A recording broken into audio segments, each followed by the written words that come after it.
தமிழ்நாடு சட்டமன்ற தேர்தலில் பதிவான மொத்த வாக்குகள் வயது வாரியாக அது ஏற்படுத்தி இருக்கக்கூடிய தாக்கம் என்பது குறித்த விவரங்களை வரைகலை மூலம் தற்போது பார்க்கலாம்.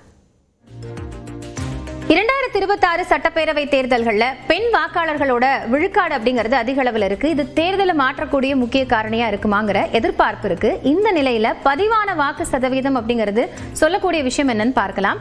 பெண் வாக்காளர்கள் ஒட்டுமொத்தமா பார்த்தோம்னா 2,52,59,000 பேர் இந்த தேர்தலில் வாக்களிச்சிருக்கிறாங்க. அதனுடைய சதவீதம் அப்படின்னு பார்த்தோம்னா 86.19. அதுவே ஆண் வாக்காளர்கள் அப்படின்னு பார்த்தோம்னா 2,35,34,420 83.96 விழுக்காடு ஒட்டுமொத்தமாக. மூன்றாம் பாலினத்தவர்கள் 4,517. மொத்த வாக்கு சதவீதத்தில் 58.44 விழுக்காடாக இவர்களுடைய வாக்கு சதவீதம் இருக்கு. பதிவான வாக்குகள் அப்படின்னு பார்த்தோம்னா ஒட்டுமொத்தமா இருக்கக்கூடியதிலிருந்து கிட்டத்தட்ட 85.10% வாக்குப்பதிவு இருந்திருக்கு. அந்த எண்ணிக்கை அப்படின்னு பார்த்தோம்னா 4,87,98,833 வாக்காளர்கள் வாக்கினை பதிவு செய்திருக்கிறார்கள். இதுலயும் பெண் வாக்காளர்களோட எண்ணிக்கை அப்படிங்கிறது அதிகமா இருக்குங்கிறத பார்க்க முடிகிறது. ஒட்டுமொத்தமாக இந்த வாக்கு சதவிகிதம் அப்படிங்கிறது டாப் 5ல என்ன மாதிரியான வாக்குப்பதிவா இருந்திருக்கு அப்படின்னு பார்த்தோம்னா கரூர்ல டாப் முதல்ல தான் இருக்கு. 93.41% இருக்கிறது வாக்குப்பதிவு.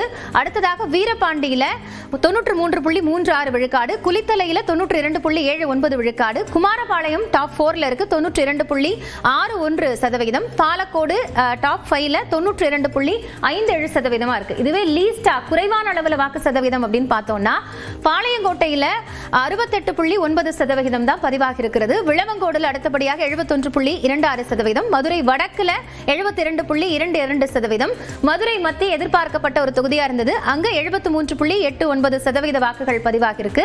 குளச்சல்ல குறைந்த அளவாக 74.02% வாக்குப்பதிவு அப்படிங்கிறது இந்த தேர்தல் நடந்திருக்கிறது. சரி, வயது வாரியாக எத்தனை வாக்காளர்கள் எந்த அளவுல வாக்களிச்சிருக்கிறாங்க அப்படின்னு பார்த்தோம்னா பெண் வாக்காளர்கள் அப்படின்னு எடுத்துக்கிட்டோம்னா 2,93,04,905 பேர், ஆண் வாக்காளர்கள் 2,80,30,658, மூன்றாம் பாலினத்தவர் ஒட்டுமொத்தமாக 7,728. ஒட்டுமொத்தமாக வாக்காளர்களுடைய எண்ணிக்கை SIRக்கு அப்புறம் பார்த்தோம்னா 5,73,43,291 வாக்காளர்கள் இருக்கிறாங்க. சோ இந்த அடிப்படையில பார்க்கும் பொழுது யார் எந்த வயது வித்தியாசத்தினர் அதிக அளவிலான கட்சிக்கு வாக்களித்திருப்பார்கள், யாருடைய வாக்கு சதவீதம் இந்த தேர்தலை மாற்றக்கூடும் அப்படிங்கிற எதிர்பார்ப்பு இருக்கு.